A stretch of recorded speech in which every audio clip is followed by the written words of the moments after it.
Welcome to Lecture 19, entitled Surface Integrals, in particular scalar functions and flux with a parametric representation of the surface. So the material in this lecture comes from Reading Assignment 4, Section 1.6, and the objectives of this lecture are to compute the integral of a scalar density over a curved surface and flux in 3D using a parametric representation of the surface. The concepts and visualization skills we'll be dealing with here are the mapping from a flat surface to a curved surface, a Riemann sum when it comes to calculating over curved surfaces, construction of a differential surface area vector when we're dealing with curved surfaces, and computing the magnitude of the differential surface area vector. As usual, the second slide is a summary of the slides to follow, so we will just skip over this and move on to the next slide. All right, so the first step in computing anything involving an integral over a curved surface is the notion of surface parameterization. We have to first describe the surface of interest. So the objective is to map points on a planar surface region R onto a curved surface region S. Okay, so we have here a diagram illustrating that we're starting with something which is easy to work with because we know how to integrate over a plane. This object, by the way, does not have to be square. We're just using this for illustration purposes, but nevertheless, it's planar. And this is our UV plane. And what we're essentially saying that is for every point within this rectangle or square, we can map that point to a point on a curved surface. So the curved surface is S, this planar region is R. So not only will we have a point from here being mapped to here, we'll also be mapping the boundary points of the region to the boundary points of the region S. All right, so how do we go about doing this? Well, we have to basically start with a position vector. But if you're going to map out an area, you now need to use two variables, right? Two parameterization variables to do the mapping. So we have a position vector where the coordinates are functions of u and v, so v and u. So you can pick any point here that maps to any point here. This is basically two-dimensional, hence uv, whereas here the position vector is going to be three-dimensional because we're going to be pointing to every point on this surface in 3D. And so the position vector has an x, a y, and z component, but the x, y, and z component will be functions u and v. There will be a limit or range on u and v corresponding to the boundaries of the region. So here I've sort of used a as the lower limit and b as the upper limit, a and b for u, and c and d as the lower limit and upper limit respectively for v, which is basically here and here. So effectively, this is our starting point, and so what we need to do is basically derive an expression for this, which relates to the specific problem at hand. So let's do an example. For example, the parameterization of a cone. So I basically are going to essentially say that the parameterization of the surface, exterior surface of this cone will take on this form. So this position vector would be pointing to every point on this surface. There'll be an x, y, and z coordinate, and it's going to be a function of two variables, u and v. So that's a mapping from the plane to the mapping of the exterior surface. And because this object has cylindrical symmetry, it sort of makes sense to use cylindrical coordinates to set up the parameterization.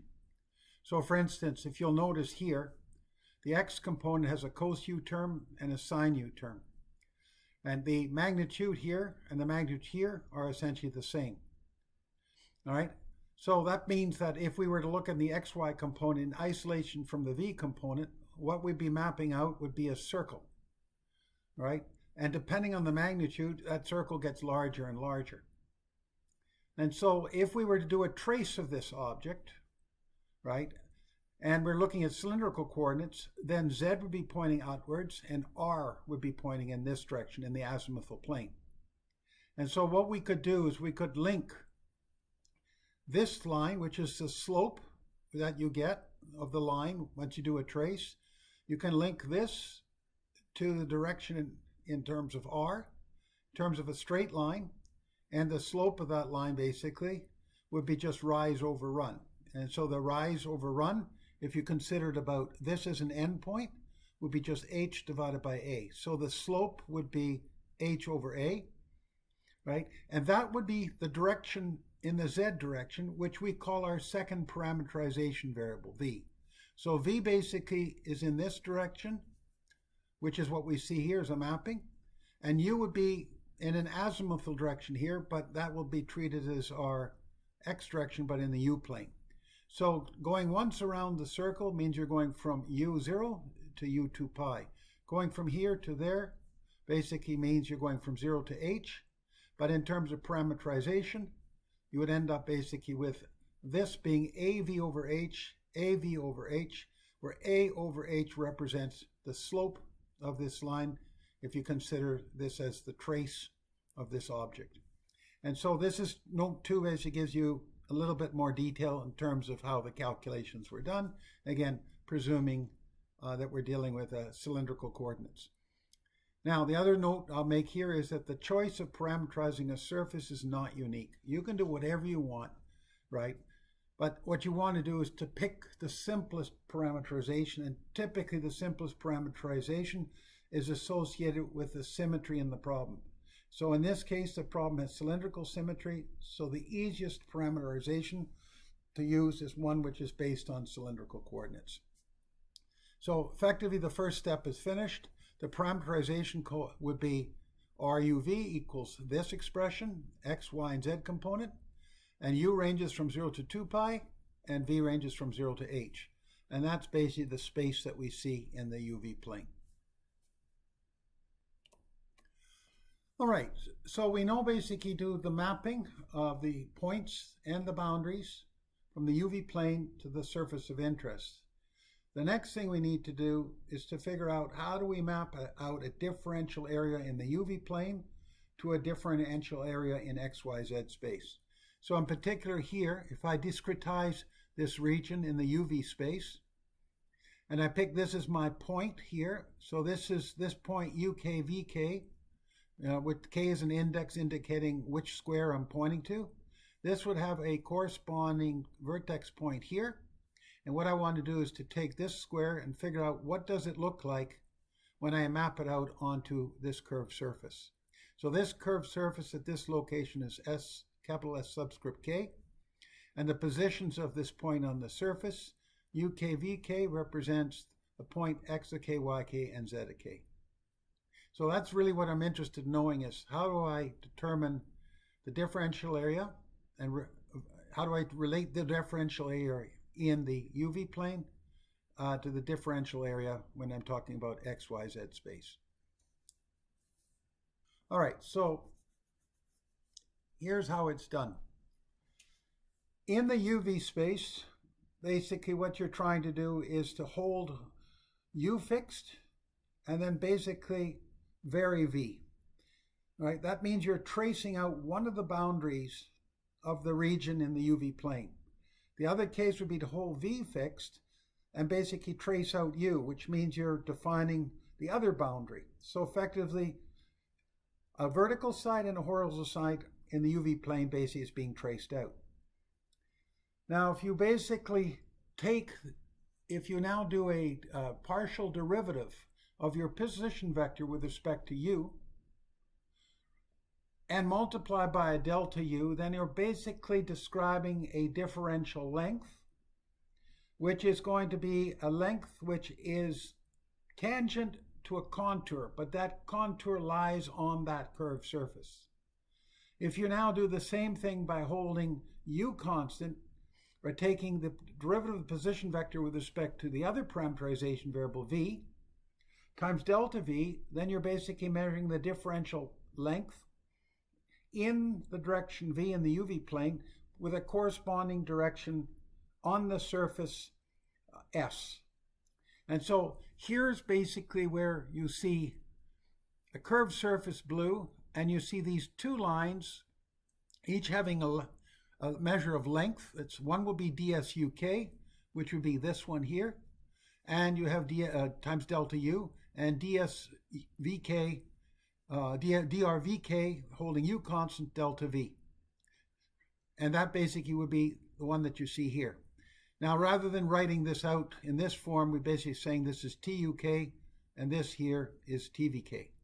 So dsuk and dsvk at any given location would have a form that looks like this.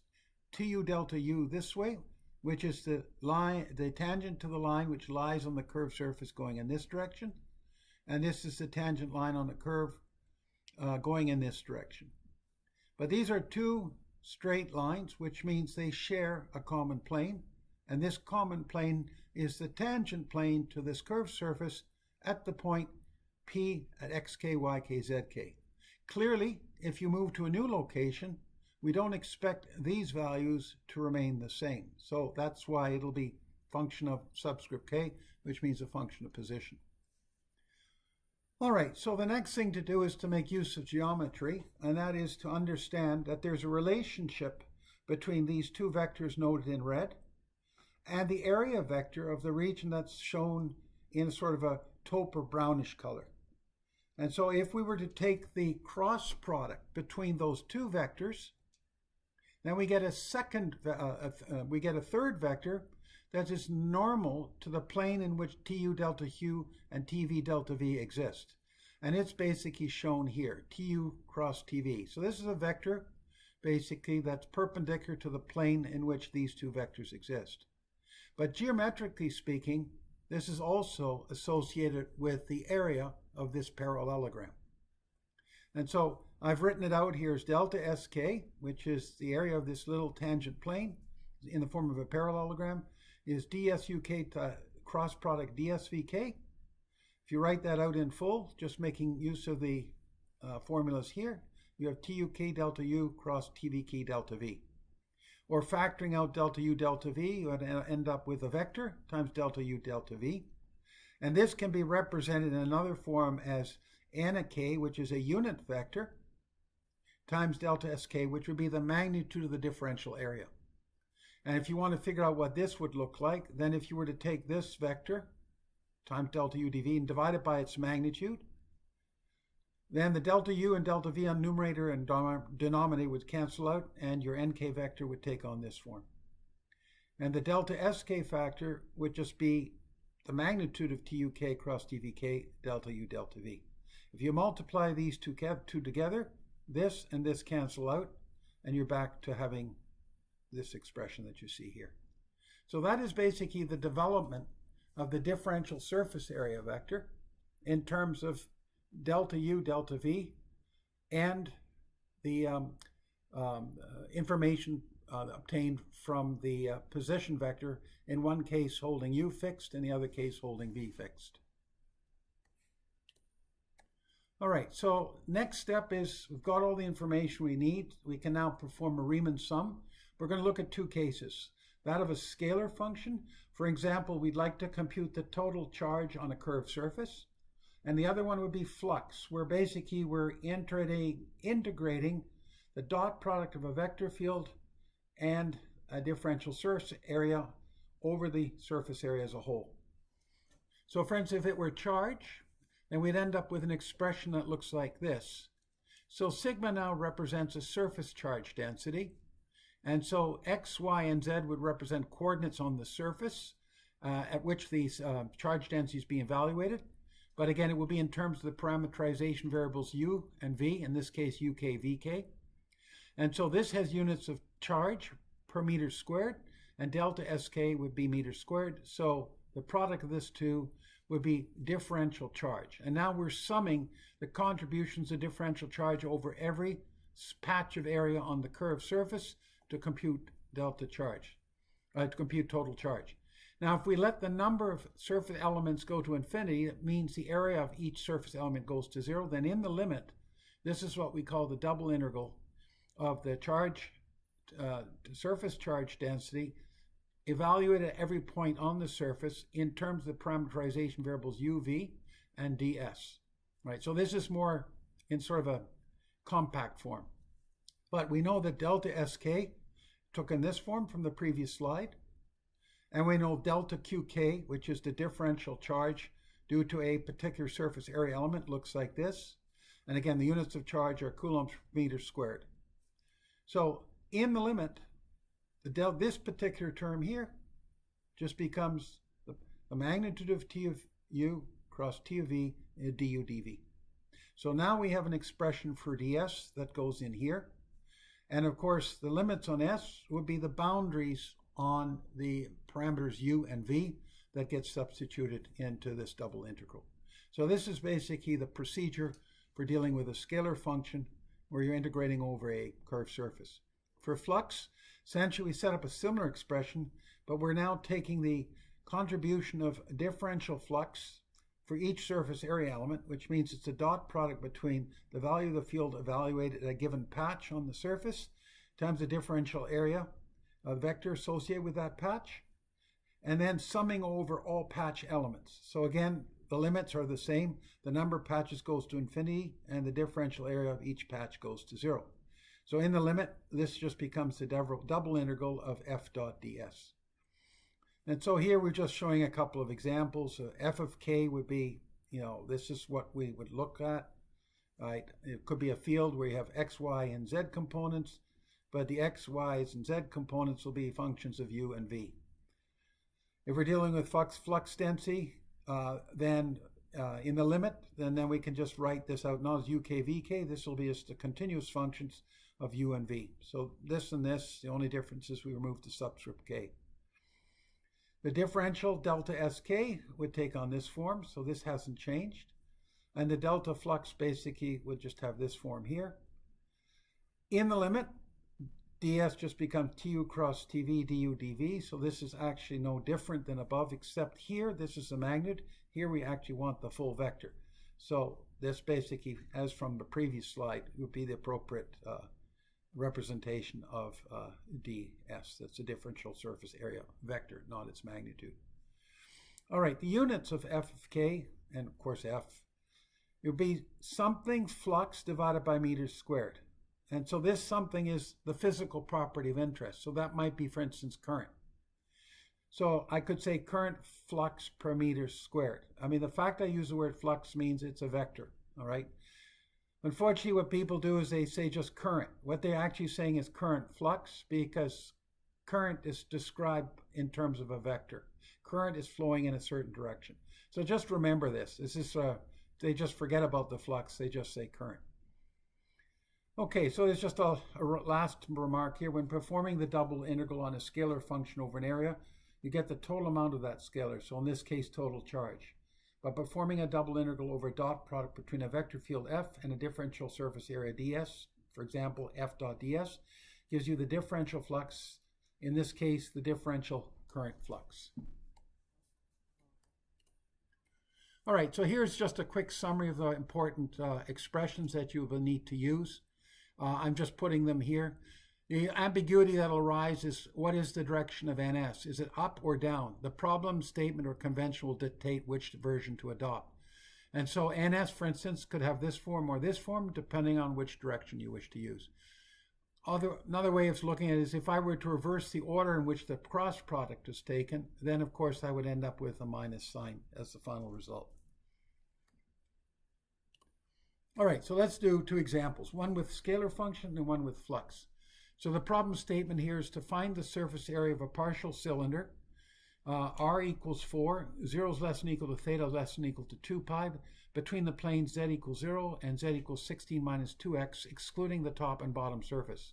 So we're dealing with this exterior surface here, the one sort of colored in tan.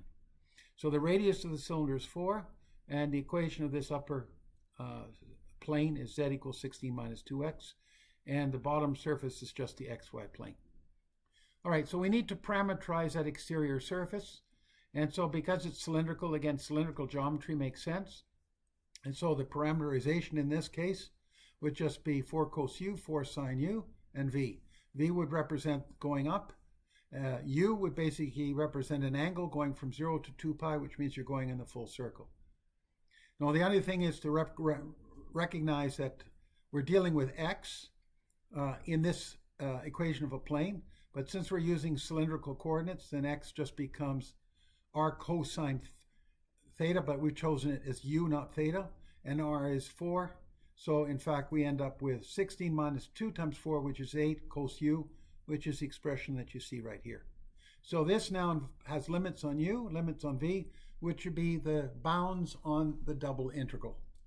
So next step, basically, given that we now have the correct position vector, at least one of many possibilities, but this is the simplest one. Next thing is to compute ds, which is the magnitude of the differential surface area vector. That means we have to take the magnitude of tu cross tv, du dv. So tu is obtained by taking the derivative of the position vector with respect to u, holding v constant, and you end up with this expression. For tv, we take dr with respect to v, holding u constant, and we end up just with this expression, 0, 0, 1. Next step is to take the cross product between tu and tv, and so this is a matter of setting up a determinant matrix. The first row are the unit vectors, the second row are the partial derivatives with respect to u, and the third row are the partial derivatives with respect to v. If you do this determinant calculation, you'll end up basically with this expression. Okay, and if you take the magnitude of this, which is tu cross tv magnitude, then this just becomes 4, because 4 squared cos squared plus 4 sine squared square root is just 4. So we basically can just say that ds magnitude tu cross tv du dv is 4 du v dv, or you can also write as an iterated integral as 4 dv du. So now we can compute ds, all right, which is the surface, exterior surface. Well, that's just the limit between 0 and 2 pi, and 0 and 16 minus 8 cos u, which was obtained from right up here. Now, limits are important, like which one do you choose? Well, this is a function of u, which means that the integration should start with dv followed by dvu. Why? Because v must be a function of u, and so this is the correct way to set this integral up. And whereas u would be the last integral, which was from 0 to 2 pi. Anyways, if you carry out this integration, first basically holding u fixed, integrating with respect to v, we end up with this expression, and then integrating with respect to u, which is here, we end up with 128 pi. All right, so the last problem is one involving flux. You're given the following. A hemisphere has a radius of 2 meters. The flux density of the vector field is given by F equals 0, 0, z, which means the flux is pointing upwards in the z direction. Compute the flux exiting the surface of the hemisphere. So this word of exiting is important because it tells you the direction in which the flux is going, which means outwards from the surface. So when we compute differential surface area vector, I'm interested in the vector that's pointing outwards. All right, so here we have to parameterize a sphere. Well, it's a hemisphere. Well, it's a spherical system, so we could use spherical coordinates to help us. And so you'll notice here that the x is just 2 sine u cos v, y is 2 sine u sine v, and z is 2 cos u. And we're only interested in a half a sphere, which means basically the angle u, in this case, which is the angle taken from the z-axis going downwards, doesn't have to go all the way to pi, it only goes to pi over 2. And of course we want to go once around the circle, so we go from 0 to 2 pi. So this is the limits on v, and these are the limits of u, which will be the bounds that we place for the double integral. All right, first step is to compute, now that we have the position vector, compute ds. We'll need the vector ds, so that's tu cross tv du dv. As before, tu is obtained by taking the partial derivative of the position vector with respect to u, holding v constant. If you do that, you end up with this expression. Similarly, if you take the partial derivative with respect to v, holding u constant, you will end up with this expression. Next thing we do was to take the cross product of these two vectors, which means the first row is the unit vectors, second row is the partial with respect to u, and the second is the partial with respect to v, du dv. If you work this out, you end up with this expression. So now the thing to do is confirm that this vector actually is pointing outwards, and it is. Okay, you can confirm that to yourself. So we've basically chosen the right version. If it turns out this sign was wrong, you could just multiply everything through by -1. So the last step is to do the actual computation of f dot ns ds, right? And so we end up basically with, or f dot ds, these are essentially one and the same thing. So we end up basically with having to basically taking the vector 0, 0, z, but we have to replace the z now in terms of parameterization. The parameterization for z was 2 cosine u, so that's why you see 2 cosine u here. And this is the actual ds vector right here. That comes from here. Now you take the dot product, which means this, 0 for this contribution, 0 for this contribution. So it's only this times this, and we end up with this as being the integral. So these are constants, so the order of integration is not important. You could have done dv followed by du. It doesn't make a difference in this case. Anyways, you take this through to the end, and you'll end up with an answer of 16 pi divided by 3. Okay, so that concludes lecture 19. Thank you for listening.